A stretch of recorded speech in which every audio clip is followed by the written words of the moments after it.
Today's the second day of September. It's Friday. You made it. It is Friday. You made it, man. I did. That's definitely the truth. And so West Virginia played Pitt last night and lost by, a touchdown? Mm-hmm. But so your analysis is you feel like that good game? I think it was a great game. I think if you look at the team last year, you look at how they played last night, they played intense, they played fast. I think we were very slow in a lot of our games the last couple of years. So I think it was a great game. I think the offensive game calling was the greatest we've seen in the Neil Brown era. West Virginia fans are the worst because, they complain about everything. Everything was a bad call. Everything was, the coach is the dumbest person in the world when most haven't even put on shoulder pads. But, Facebook's full of critics, the wannabe critics this morning. But, yeah, I think just simply by comparison, I think it was a great game. I think we can clearly see the changes that have been made, and I'm excited. I'm excited about this team. And I hate to say it like this because, there's a body of work that goes into what wins or loses a game. But, if a kid squeezes the ball on that pass and it doesn't end up going through his hands and making an interception, we win that game. Right. And, I think in the most recent years, we probably wouldn't have even been that close. So, yeah, I was very encouraged. I thought so, too. I thought there for a while we could have won it, I think, I think for the most part we did win it everywhere but the scoreboard. Yeah. I just think that one play gave Pitt what they needed to jump back in, and I hate it for the kid because I'm sure he's beating himself up all night long about it, and that's why I hate to say it like that. But you take that out of the equation, I think we win. And I think that's one thing that people forget is when you said kid. Yeah, that's what they are. Yeah, these kids are kids. 18, 19, 20, 21 at the oldest, probably. So yeah, and that kind of pressure, But I thought you're that guy. What is it? I can't remember the school. There's a guy 32 years old. I don't know the whole story. I just caught the headline. But there's a guy 32 years old playing college football this year. Oh, wow. Which, your eligibility, if you've never been to school, your eligibility is still there no matter what your age is. Yeah, that's NFL age. I guess he's playing pretty good, too. That is awesome. I'm trying to work through something, and you with your your expertise, I need some help on something. Oh, boy. It's like, okay, why do they have a T in tsunami? Why don't they leave it out? I mean, think about it. Why do they have Are you leading up to a joke here? No, I've been thinking about it. Why do they have a K in front of not? I mean, do you need it? No. Cannot. It's like, okay, picture Jesus doing this. He that knocketh at the door. I mean, he that not knocketh. And it's like, and I think about that stuff, and I'm thinking, another one, do you really need, what is it, pneumonia? Do you need a P in front of pneumonia? You don't. And it's like, I'm trying to work through this today. I need your counsel. It's a Latin thing, and I've studied Latin 2 years worth just so I can understand the Bible better. But, I don't know. I don't know the answer to that. Sam, you got any words of wisdom? The logic. Oh gosh, you mentioned her on air. She's gonna kill you. That she'd have to wait in line. There's other people in front of her. That's so funny. That's a hoot. Well, let's see. Hold on a minute. He that.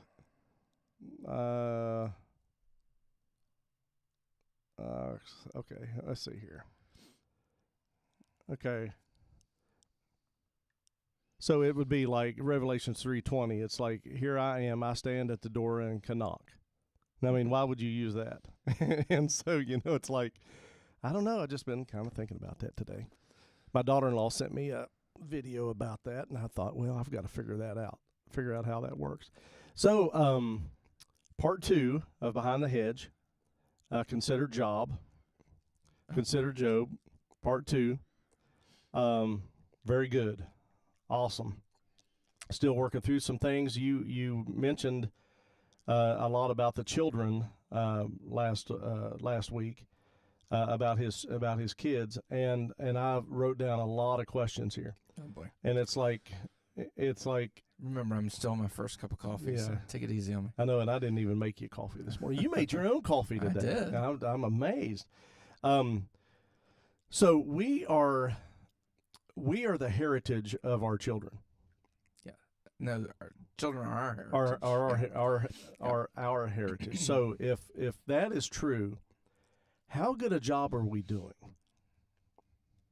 as a church? How good a job are we doing in that aspect now? Well, I think it depends. Taking your kids to church is vital. Right. They need. I remember our kids when we were going and they were getting to that age where, church is boring and this and that and the other and so forth. Why do we go? Why do we do it when others don't and everything else is? And I would always have this answer, because this is who we are. Right. And I always felt that it was important to show that we are resolute in our faith, and we are resolute in our attendance, and we are resolute in how important and the priority this has in our life. Right. So I think that is vital, because if your kids don't see you practicing what you preach, they're going to fall away. If they see you one way in church and see you a completely different way in the public or in the home or wherever, that's going to resonate more to your kids than going to church on Sunday mornings. Right. So I think it's a holistic approach, and that's Dobson's theory. It's a holistic approach in that, you need to be the example, foremost and forthright in your home. You need to have clear definitions on why you go to church, why you believe what you believe, and how you live. And then you have to take those steps into practicing that. Don't just let your kids hear it, let your kids see it and understand it.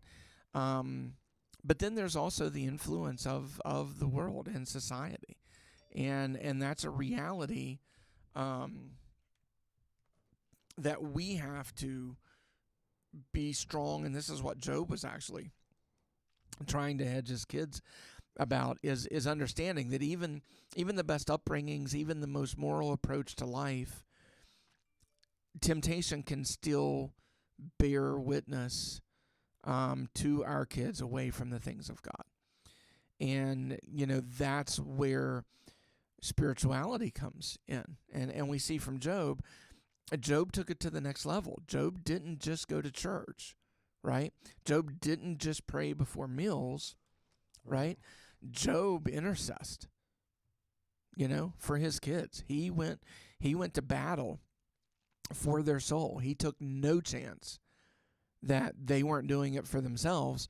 He took the battle for them to ensure that spiritually they were where they needed to be, and protected spiritually. So many of us try to protect our kids physically, right? But Job saw, and Job understood, and Job realized, protecting them physically, making sure they've got a roof over their head and money in the bank and all of these things that we, pursue in this life is the minor battle. The larger battle is the spiritual battle. And, Job let them have their life. Job provided a heritage and an inheritance for them. Right. But he didn't stop there. And a lot of us stop there. A lot of us feel like, our kids are good people. Good's good's not going to win the spiritual war. No. You know, and so he went to battle spiritually for them. And I think, I mean, we all know what happens, and I think that's where Job had his peace in all of that, is that he knows. Mm-hmm. He went to war spiritually for his kids, and he knows that his kids were given everything spiritually that they could possibly have. Right. And I think he found confidence in that. A lot of times our fear and our worry for our kids is because we have fallen short preparing them for the world and covering them spiritually for the world. We do a good job physically, but we don't do that great a job spiritually. You know, I looked over at when Does that make sense? Yeah, absolutely. Okay. Oh yeah, when you were talking about that, I looked at verse 5 of Job chapter 1, and let me give you what the New Living Translation says here. It says, "And these celebrations ended, sometimes after several days. Job would purify his children. He would get up early in the morning and offer a burnt offering for each of them. For Job said to himself, perhaps my children have sinned and have cursed God in their hearts. This was Job's regular practice," is what it says. Yep. So my question is this. Okay. Well, and notice, he made them come. Yeah, because they were there too. This wasn't just a closet experience between him and God. Right. He made them come. Right. Right? And that's why I tell everyone I really struggle getting my kid to come to church and everything else. I like drag them. Yeah. Drag them. Make them come. Yeah. Make them come. And when they get there, and you know, there's the responsibility of the church. I mean, that first question we could break down all day long because there's a responsibility of the church. You know, if parents are already dragging their kids to church, then when they get to church, we need to make it worthwhile. You know, we need to make it fun, but also spiritually engaging. Right. And give the parents the support they need once they get the kids there. And so a million ways to answer that question. So maybe if the church is doing the job that they should have, that they should do, and have good programs for the children, then maybe they won't have a drug problem. And I'm not talking about like a substance abuse problem. I'm talking about literally drug to church, because you've heard people say, well, I had a drug problem, because they drugged me to church. It would be more so if I want to go. Yes. Because there's something exciting. My friends are there. We're going to learn God's word. We're going to have fun. We're going to be goofy, and that kind of thing, and learn stuff like that with it. And a lot of churches today are stuck in the mud that they think that whatever the parents are doing, the kids should do too. They should sit in the sanctuary too. Although there is a time that kids need to be in the sanctuary and learn reverence and that kind of thing. But they're kids. Yeah.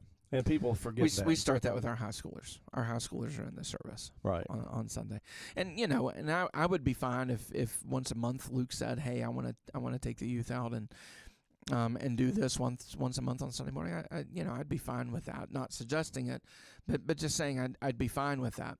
But yeah, I think by high school, you're being equipped at school to enter the world. Right. So by high school, you better be being equipped at home, and you better be being equipped at church to step in the world and to, be a kingdom citizen as you do. When whose fault is this? Not on the notes or anything. Okay. There was an election 4 years ago, 8 years ago, whenever Hillary ran. Okay. Yep. Okay. And so when she ran for office and got beat, there were people in the colleges, there were students in the colleges that had meltdowns to where they had to have therapy dogs. Okay, and that kind of thing.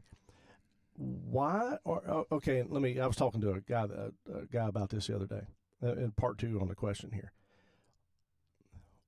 When we were growing up, we heard nothing about test anxiety.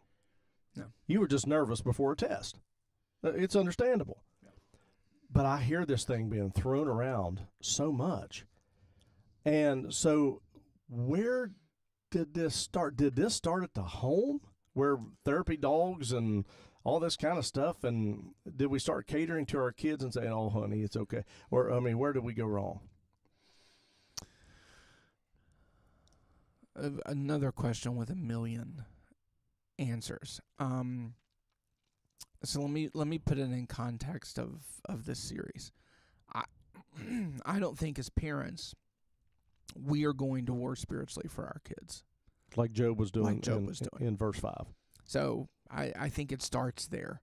You know, we could point a million fingers at we babied our kids too much. We wanted our kids to have more than we had. I mean, you know, you can look at a million different philosophies, but you know, and some are right and some are wrong, and some are probably in between. But I think it really comes down to the point. I don't think we're going to war spiritually for our kids.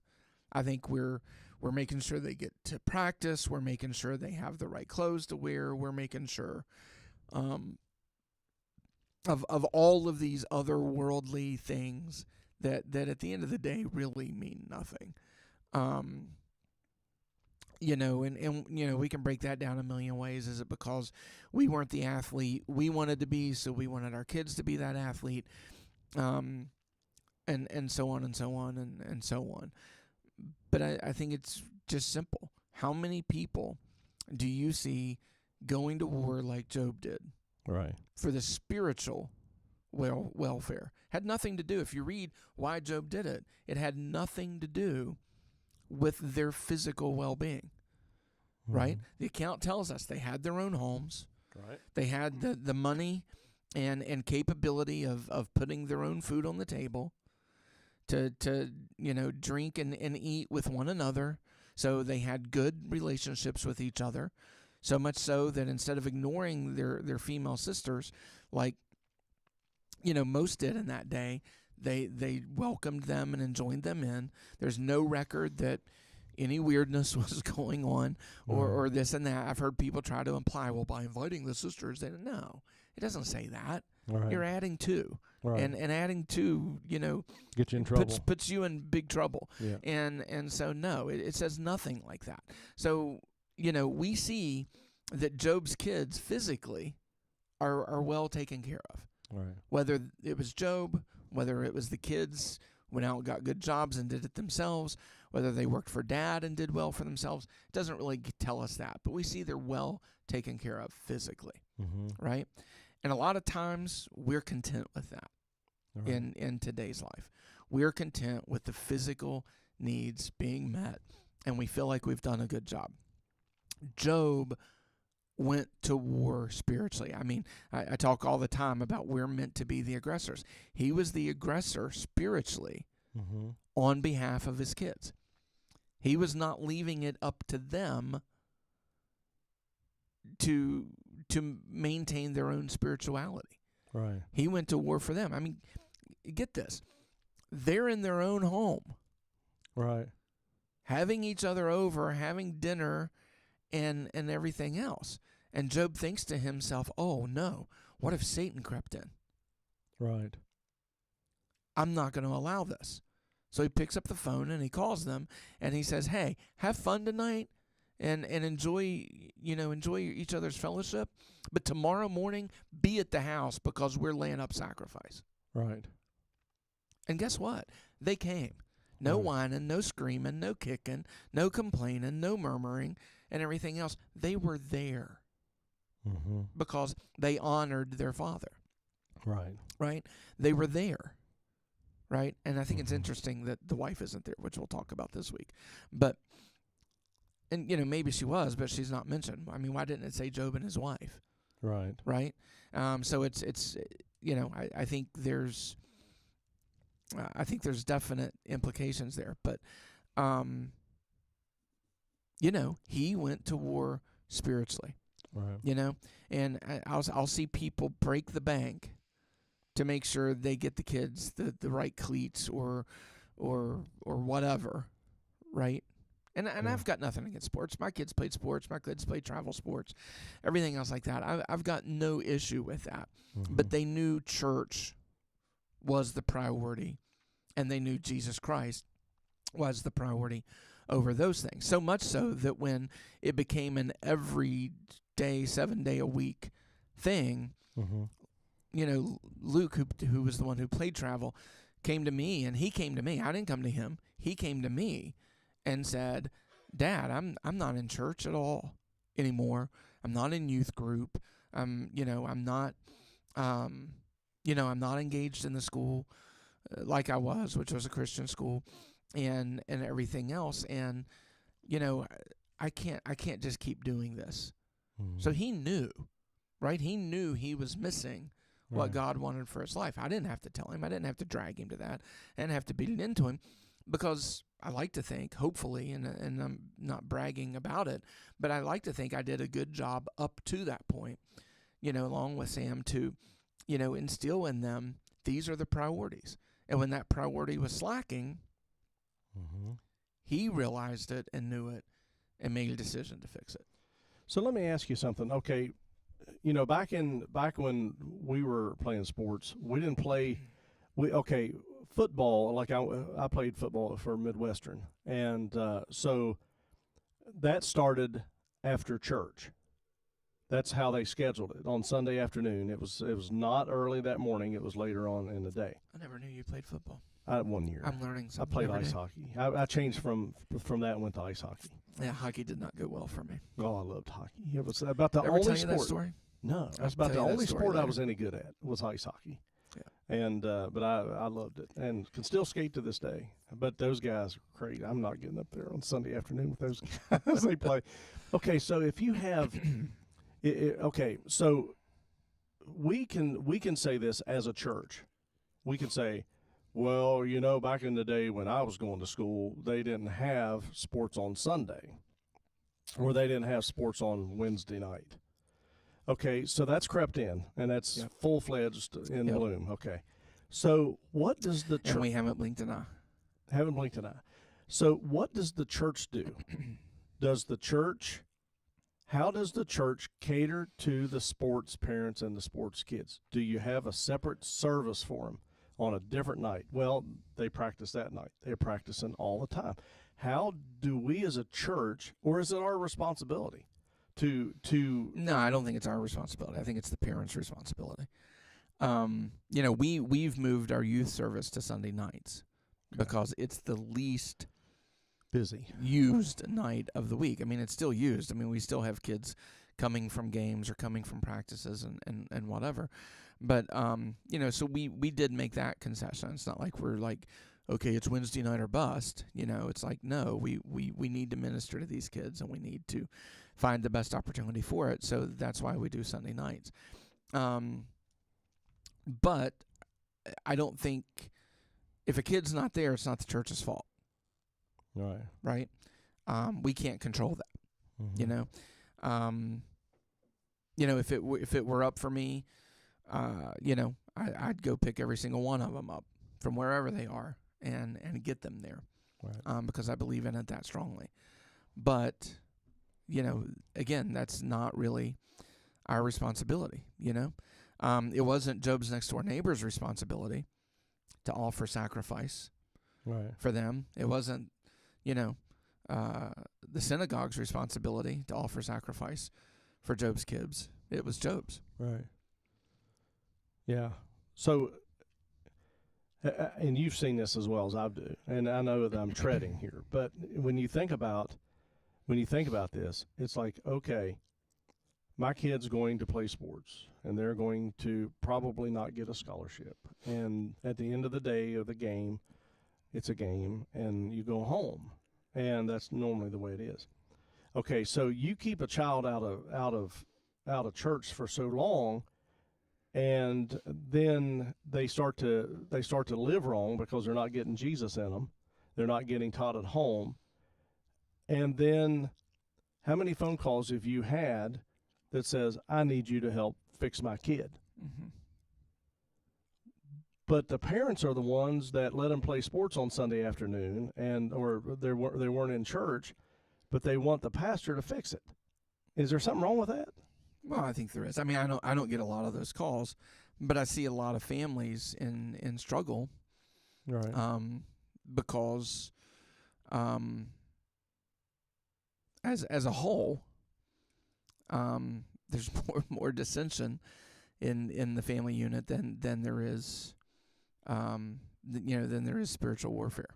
Right. And I think that's the problem. I mean, every household is different. So I mean, it's tough to sit here and diagnose and put our finger on and say this is the problem. Sports is the problem. Well, no, I don't think sports is the problem. Right. If we would stand up to coaches and sports and everything else and saying, no, my kids won't be here during this time, that's church. Right. If we would all do that, they would make concessions. Mm-hmm. Right? But we didn't do that. Why? Because, we want scholarships and we want them to be the popular kid and we want all of those things. We want them to be happy. Mm-hmm. Right? Forget everything else. Ultimately, we just want our kid to be happy. And there's nothing wrong with that. Right. But we have, kind of like what I said in the very beginning, we have to make sure the kids understand the priorities. Right. Jesus is priority number 1, even above the church. Right? Yeah. Church is priority number 2, right? In putting yourself in a body of believers that's going to enhance your spiritual walk. Right. And challenge you to walk spiritually and so forth. And then everything else is after that. Right. Right? And, so I think it's creating that priority system that, hey, play all the basketball you want, play all the sports that you want, play all this and that and the other, that you want. For instance, and I hate saying things like this because different people can put the 2 and 2 together as I know who you're talking about, but Luke played basketball in school, and for almost every Thanksgiving, he had practice Thanksgiving morning. And we just worked around it and whatnot and made it work and so forth. And finally, because Luke was a scrappy player. He wasn't the most gifted athlete at basketball. He was gifted in other things, but at basketball, he was that guy who was going to fight you tooth and nail for a rebound, and get the ball to his scorers. He wasn't a shooter. He wasn't a scorer or anything like that. But he knew his role. He played his role well, but he always had to work extra hard. So he was always afraid of missing those practices. And, I just made the decision senior year, no, we're not doing this. This is Thanksgiving. We're gonna do Thanksgiving. We're not gonna do basketball. So I said, no, not happening. Right. And then other parents found out, nope, Luke's not going. Oh, really? Well, then so-and-so's not going. That's your decision, not mine. I'm not creating a coup whatsoever here. Right. I'm managing my household. Right. You do your thing. And everything. Ended up, the practice was canceled. Because you stood up? Maybe it was just enough for everyone to kind of take a step back and be like, oh, yeah, let's go ahead and cancel. Right. Whatever. I mean, I'm not it was good people doing that, so I'm not picking a fight here at all. Sure. But what I'm saying is, and most high school kids don't get up and watch the Macy's Days Parade, so they're probably thinking no big deal. Dinner's not till later, whatever. Right. So I'm not trying to judge or point a finger on that. But what I'm saying is, if we stand up for what we believe is important, in life, and we create that priority system within our kids as well, then taking the stand isn't as hard. And I think people will react to it much better than we think, because pretty much everyone's just doing what everyone else does. Mm-hmm. Coaches are just doing, I'm practicing on Wednesday and I'm practicing on Sundays because everyone else is. Right. All right? They understand that you have a priority system and that you'll give 110% Monday through Saturday, but Sunday belongs to God. Mm-hmm. And you make that clear. I think in the end they're going to respect you a whole lot more than they're going to resent you. Yeah. You're listening to Pastor Jay Mace from the Pulse Church in Winfield, along with myself, Pastor John Fowler from Gasaway.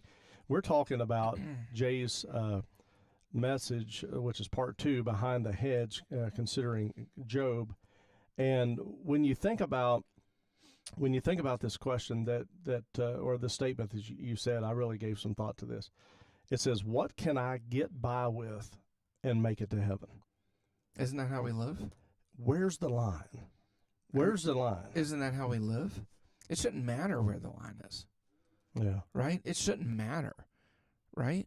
I mean, I think that's part of the problem. And something that has always really stuck with me in Scripture is the disciples followed him. Right? Right. For what? 3 years-ish? Mm-hmm. Right? Followed him. Ate with him. Slept with him. Starved with him. Whatever the situation. You see that on the on Chosen, man. Yeah, I mean, it really brings it to light. I mean, that wasn't a glamorous lifestyle at all. But they followed him. They were faithful, and they stuck with him. Right. In all of that. But there came a point, and there came a time when on multiple occasions, Jesus' teaching makes the comment, but when you're converted. That's what he told Peter in the upper room that night. It's what he said when he was talking to them about the last days and the friction that comes, and the disunity between the body of Christ and everything else. He basically says, and I'm paraphrasing big time. Chris did a great job in our men's group Monday night bringing this out. And he said, but when you're converted, you won't act like that. You won't think like that. You won't live like that. And I think that's a huge piece that we miss today, right? Is we believe, right? We follow, mm-hmm. right? But the minute we begin to have to sacrifice or compromise worldliness, mm-hmm. then we start rationing, counting the cost, and determining just how much do I have to do, just how much do I have to give to get to heaven. Right? Why? Because, we only want that. It's kind of like we're no different than the prodigals. We want the Father's stuff, right? But we don't want the Father. And I think the point Jesus was making to the disciples is, when you're converted, you're going to want me above everything else. You're going to want me above everything else. Right. And, and that's a spiritual awareness and a spiritual drive and a spiritual anointing that doesn't come through one-time faith. Right. Right? It comes by seeking the face of God and choosing it over everything else. Right. Right? And I think we bring ourselves just close enough. Just close enough to feel good about our position in heaven. Right? And I think we miss the point where it says, I've done this, I've done that, I've checked this box, I've checked that box. I've done all of these things in your name. Right. And he still says, depart because I didn't know you. Right. And I think that's what Job really shows us the difference. Job really shows us that, there's a step beyond church to spirituality. And it's making sacrifices. It's falling on our face in front of our kids and praying for their spirituality. This isn't just about getting to heaven. Right. It's about becoming heaven-like. Right. This walk that we're on. It's about becoming heaven-like. And so that's where that comes from. So when you think about, okay, it's like I had a person ask me one time about backsliding, and about once in grace, always in grace, because, you hear that story every so often, it comes up. So at what point does a person lose their salvation? And I always say this, it should never be an issue to where you have to determine, like you say, where is the line? It should never be an issue. Yeah. It's like you're either all in or all out. Yeah, agreed. And so, as you think through the process of this, what does it mean that parents should overflow into their children? What does that mean? It means I should be so full of Jesus and his teachings and his promises and live it. Don't just preach it, but live it such that my kids get it. I mean, we can overflow a lot of stuff. Right. And it be good stuff. When I turned my life around, I was such a scoundrel. I believed I had to do everything good, to right that wrong, all those wrongs. And, I was in the American Family Association. I was in West Virginia Right to Life. I was in all of this stuff and everything else. I was a youth pastor. I was preaching revivals. I was doing all of this stuff. But I wasn't really mastering any of them. And I had a mentor come to me and say, "Where's Jesus in all of this for you?" Mm-hmm. I'm not saying that the things you're doing aren't good. They are good. They're important, right? But what were you called to do? Right. So we can overflow a lot of stuff. I love football. I'm a big football fan, and this time of year, Luke's a big football fan too, and we talk a lot of football and everything else like that. But I like to think I have overflowed a whole lot more Jesus into my kids by the way I live, not just the way I preach and talk and everything, but by the way I live. I like to think I've overflowed a whole lot more Jesus than I have football, because you can overflow a lot of stuff. We can be obsessive about a lot of stuff and a lot of stuff that's good and never get our kids to Jesus. We can get our kids to good sports programs. We can get our kids to good money situations. We can get our kids to good education. We can get our kids to all of these things by overflowing those things in our home and in our life. But man, if Jesus isn't at the top of the priority list and church right behind it, we're still failing our kids. I don't care how good we have set them up with earthly things. Right. We have still failed them spiritually. And I think Job sets a very strong, example for us to follow in that. So if we're overflowing into our children, then there's also that opportunity to be a stumbling block for them as well. Absolutely. And so that stumbling, when I think about a stumbling block, I think about, you can't put the toothpaste back in the tube, once it's out.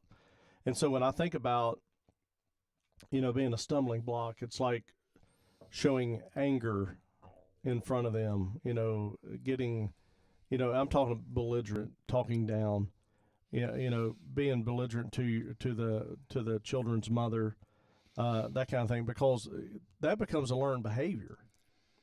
Yeah. In a lot of ways. And so, when they're mad, how do you act, in your business dealing and those kind of things. And so parents have to be so careful, and still yet, I mean, even though yours are grown, mine are grown, you still have to be that example of not to become a stumbling block to your child. Yeah. And I think that we see a lot of that today. So there's a lot of responsibility on parents, and there's also responsibility on children. I told somebody the other day, their child is like 4 years old and never been in church. And I said, "You're 4 years behind." Mm. And she said, "What do you mean?" I said, "You're 4 years behind." I said, "If you'd have started day one with your child in," I said, "so there's some catching up to do." Yeah. And so, I think about that, about telling that person that, because, we definitely do not want to be a stumbling block to our children in any way, shape, or form, but we want to be godly for them. And to see God do great things in them. And I think that's the point in Job. Job was taking no chance. Right. He knew nothing was promised, right? And he knew, it could all be taken away. We see that resolve in him later, when he begins losing all of these things. And he said, "The Lord giveth, the Lord taketh away." Job was so wrapped up into his godliness and into, his spirituality and because of of the dedication and overflow that he put into it, that it flowed out of him. And even the ugliest and most horrible of situations, it flowed out of him, right? And I'm a big believer in, you want to see who a person really is? Make them mad. Yeah. Want to see who a person really is? Make them mad. And they'll show you who they really are, because the mask will come off. Now, I'm not. Don't misunderstand me. I am not. Let me look at the camera. I am not saying go out and deliberately make people mad today.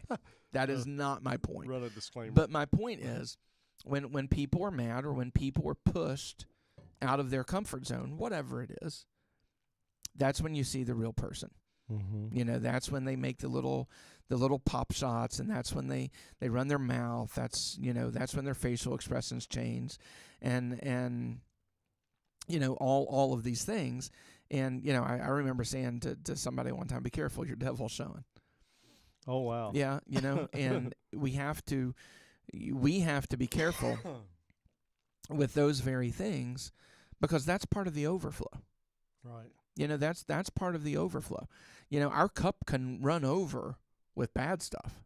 Yeah. Not just the good, right? But Job gives us examples of pursuing the goodness of God in all that we do, so that it flows fully into all of those around us, most especially our children. One of the things, are you going to preach Job chapter 3? No, I'm really focusing on Behind the Hedge. I'm focusing on all that Job did prior to all that took place. Okay. Because I think if we don't understand the Behind the Hedge portion of Job's life, then we don't get at all how he handled the despair, how he handled the hurt, how he handled the pain, how he handled, a reprobate wife, how he handled, bad friends, in the midst of all of his pain and loss, how he handled all of that for God the way that he did. Plus, it also shows us that he was able to approach God on a very, excuse me, coffee talking.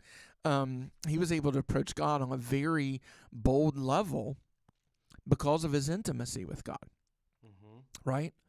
And I think we miss that. We miss the element of comfort Job had with God because of their intimacy, that Job was able to have these conversations with God, and God was able to push back, and Job receive it, and not become a little pouty, whiny thing like a lot of us do when the Lord pushes back on us, and or some mentor or spiritual leader pushes back on us and everything else, and instead of growing in that moment, we regress, we become whiny and pouty and everything, and it hurts our spiritual walk. Right. So I'm right now. I mean, God can move however He wants to move, but right now there's 2 more sermons to go with what I have outlined, and we're going to focus solely on Behind the Hedge. Yeah, one of the things that I've read in like chapter 3. Okay, when you go back to chapter 1. Okay, chapter 1, verse 1. It says he was perfect and upright. Okay, but then I've heard this all my life, and tell me what you think this is. Okay, he says in verse 25 of chapter 3, he says, "For the things which I greatly feared is come upon me, and that which I was afraid is come upon me." So what he greatly feared and what was he was afraid of came upon him. What do you think that fear was, and what was he afraid of? Was it about family? Well, I think it was everything. I mean, we know the story. Job lost it all. Yeah. He lost his money. He lost his children. He lost everything, but a grumpy wife. I got an old buddy of mine. He always called his mother-in-law an old battle axe. Yeah. The old battle axe. I'm not saying every wife is a grumpy old wife, but I'm saying his was a grumpy old wife. So don't add to. But he basically lost everything, but the things that didn't edify who he was. His kids edified who he was. They were his heritage. They were his blessing. His money and his riches. Well, it doesn't really say money, but his substance, which is how Scripture refers to it. His substance. His home, his land, his cattle, his sheep, all of the things that he had. Mm-hmm. His substance in those days made him what we would consider a rich man today, with money in the bank or whatever. So he had all of these things, and he earned all of these things by being that perfect and upright man. Mm-hmm. And that's why we started with verse 1 in this series, because it showed us that nobody, even in his business dealings or whatever it was, he built his substance on being perfect and upright. Right. There was no one that could cast a stone at all on Job. Yeah. None. No one could say he got mad and showed himself. No one could say he was prideful. No one could say he was, a jerk. No one could say any of those things. What could they say? He was perfect and upright in all of his dealings. Right. In all of his dealings, he was perfect and upright, and he abhorred evil. I mean, so much so that it made him physically ill to think that that he would transgress against God. And, so this is a mindset. This is a behind-the-hedge mindset, right? And remember what we said in the first message, right? God didn't build the hedge. No. Job built the hedge by pursuing God, by chasing God, by wanting everything godly in his life above everything else. And so when we look at all of that in perspective and then take it to chapter 3, everything, I think Job was saying that he feared that everybody around him and everything around him wouldn't be on that same spiritual level as he was. And it wasn't a prideful thing. It wasn't a, ooh, look at me kind of thing. But I think it was, everything around me. Why did he hedge his kids? Why was he working so hard to hedge his kids? Right? Because it says he was afraid that maybe sin had entered in while they were having their fellowship with the brother and sisters, right? And so what we see in that is Job was like, no, I'm not giving that an opportunity. I'm going to hedge that. Well, it doesn't really tell us his kids' age, but they were in their own homes. They had their own substance, right? So much so that they were inviting each other over for dinner and everything else like that. So you would think that they were adults in some manner. Why weren't they hedging themselves? Right. Yeah. Right? At this point in their life, they should be overflowed into enough that they're choosing the things of God and not the things of the world. Right? Which means there's no guarantees for any of us. Right? Job was perfect and upright, feared God and eschewed evil. He was God's guy. Right. And God knew it. And Satan knew it. Amen? I said the other day, I would much rather demons fear me than to have claws. Oh, yeah. Right?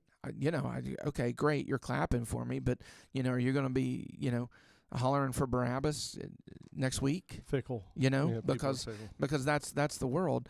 But, I would much rather demons fear me than to have the applause of man. Job lived that kind of life, right? And it wasn't just marketing speak.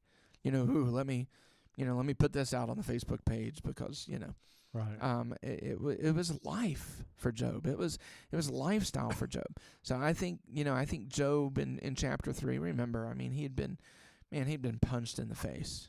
And in the gut and in every way of his life. And, he was hurting and he was in pain.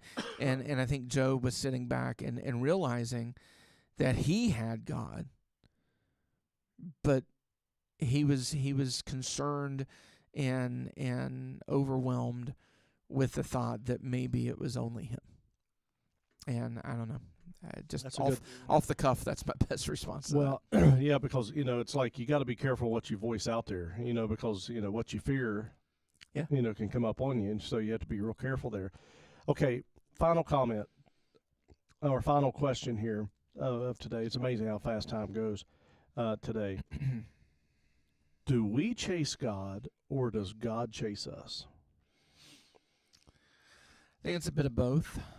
I mean, Scripture tells us that he stands at the door and knocks. So I think that's a level of chasing. Canucks, yeah. People are just tuning in going, what does that mean? So I think there's a level of chasing for God. I mean, clearly he left the splendor of heaven to come and die for us. That's definitely chasing. Right. But I think there comes a point where being saved just isn't good enough.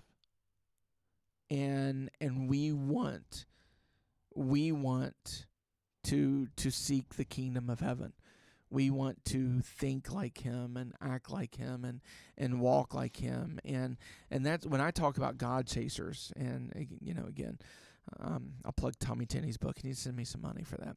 But if you haven't read that book from years ago, that book's probably 30 years old. Probably. Now you met him at Promise Keepers, right? I did once. Yep.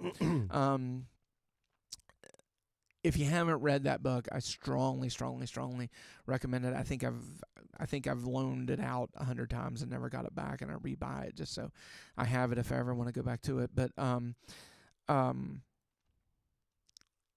what he shows us in that book is how the disciples and others were content with being with Jesus. Right? So we can kind of couple that to going to church, having a good feeling at church, leaving church with a good feeling, and it getting us through to the next week. Right? And then they get hit with all of the stuff, and they flee, they run, they scatter. Right? Yeah. 24 hours earlier, we'll die for you, right?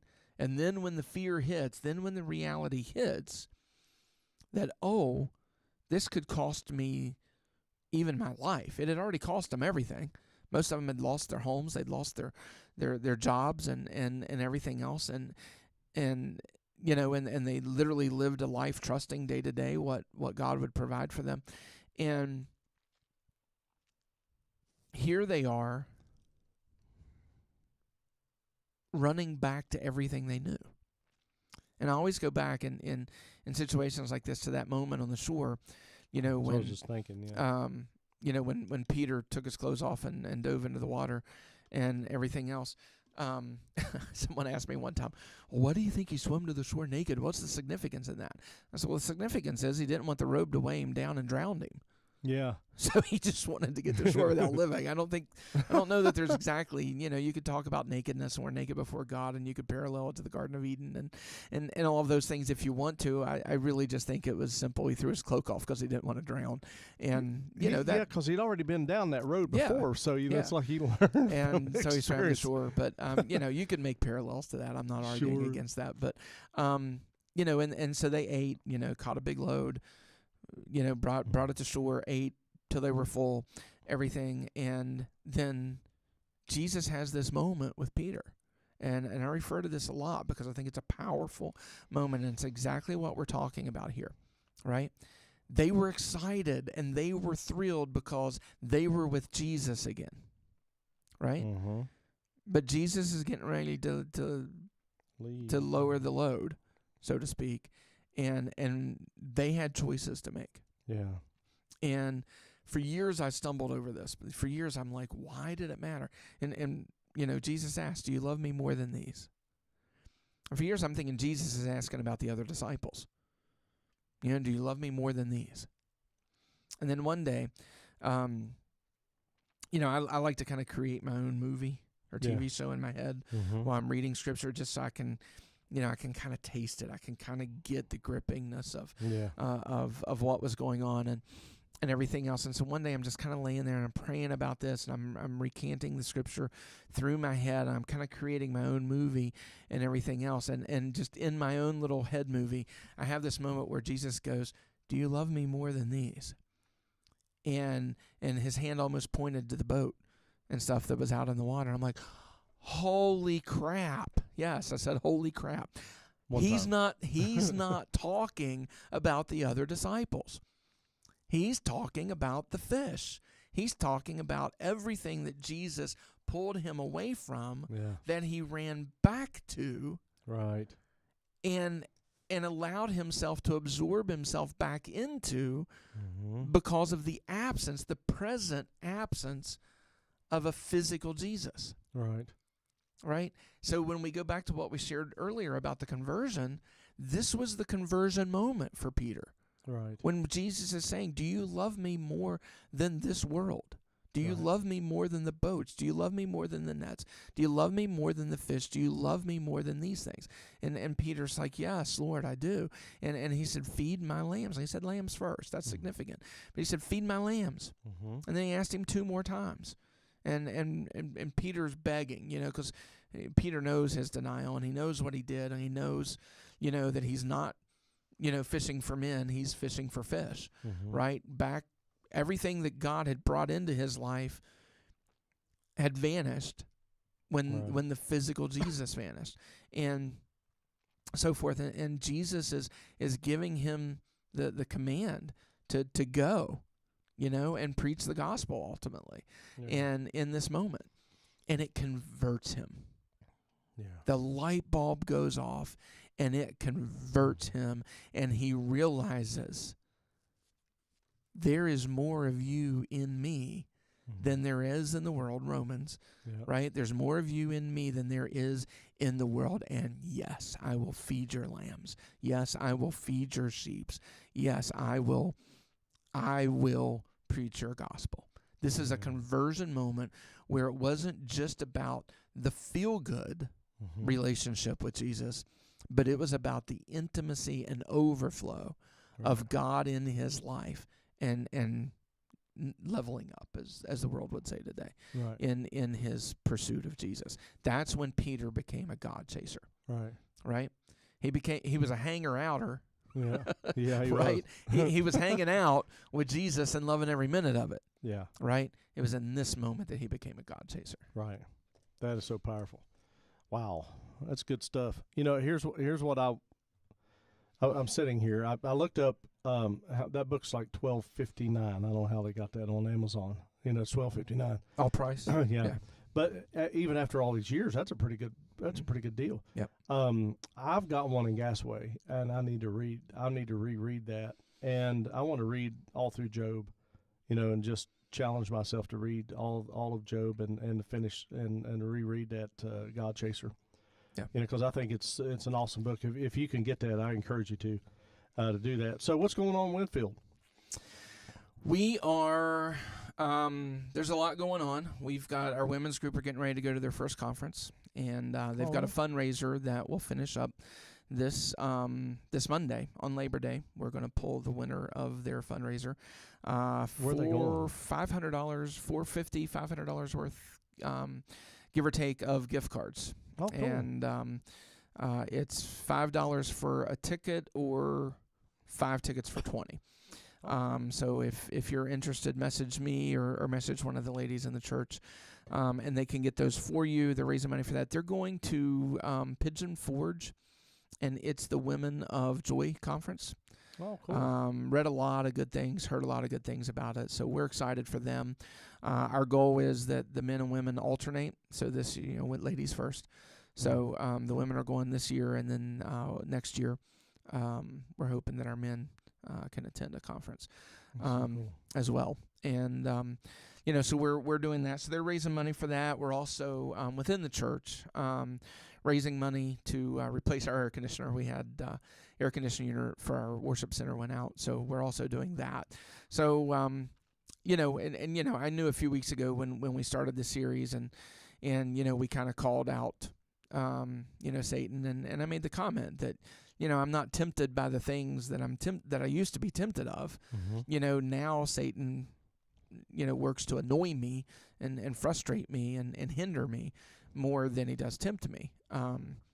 Because the things that used to work for me temptation-wise don't work for me at that level anymore. So, he tries to disrupt in other ways. Well, as soon as that came out of my mouth, I was like, oh, here it goes. Satan's going to try to disrupt, and he certainly is. But, man, I am thankful for a wonderful group of people. Yes. That just bind together, work together, work for the common good of coming up with solutions and the right solution, not just jumping on anything and so forth. So, I'm thankful for them and all of the work that they've put into it this week to get us in a good place. And, it looks like hopefully not by this Sunday, so still wear your shorts and stuff this Sunday, but by next Sunday we should, we're expecting to be in a pretty good place with that again. Absolutely. So, hey, that's good stuff. All the normal stuff, Monday nights, men and women's group. Sunday nights is our 356, our teens. What'd you say, Sam? Monday's canceled. Oh, yeah, it's Labor Day this week. So we're canceled this week, but most Mondays is men and women's group. But, yeah, this Monday is Labor Day. I got you. Yeah, it is, isn't it? Man, yeah, I did not realize. We usually have our family fun day the first Sunday of each month, and I've just been so consumed with so many things until someone said that the other day. I was just like, oh, crap, it's first Sunday. I had no clue. So. I think it's supposed to rain, so it may be a good thing. Is it? Yeah, it's supposed to. Yeah, I think that it's Monday, 70% chance scattered thunderstorms. Maybe not. Gotcha. Who knows? Well, I tell you what, if you're not where you need to be with Jesus, you can fix this right now. All you have to do is ask him to forgive you of your sins. We never want to have a podcast that we're not asking you to examine your life and to find out where you are with Jesus. If you're not where you need to be with him, you can change this right now. Just say, Father, forgive me of my sins. Come into my life and live. And at that point, he forgives you, and you move forward, and you press, and you need to forget your history. Stop living in your history, and start living in the now and planning for the future of what God has for you. Jeremiah 29:11. Read that one.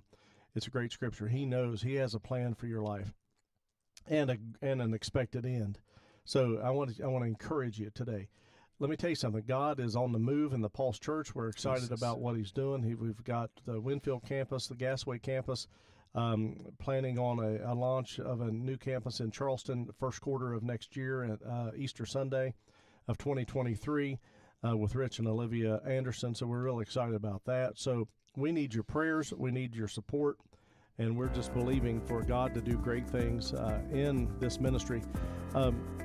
You want to help on this air conditioning, getting it replaced. You can text the word Pulse to 1-304-244-3187. You can go to thepulsechurch.com, give through PayPal, or you can mail your love gift to P.O. Box 561, Eleanor, Eleanor, West Virginia, 25070. Give, and I promise you will be blessed.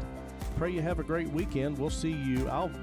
Even though Monday is a holiday, I'll still be here. Yeah, bless my heart. I'll still be here doing a podcast. So we'll see you on Monday beginning at 8 a.m. for the next edition of the Pulse WV Live. Have a great day, everybody.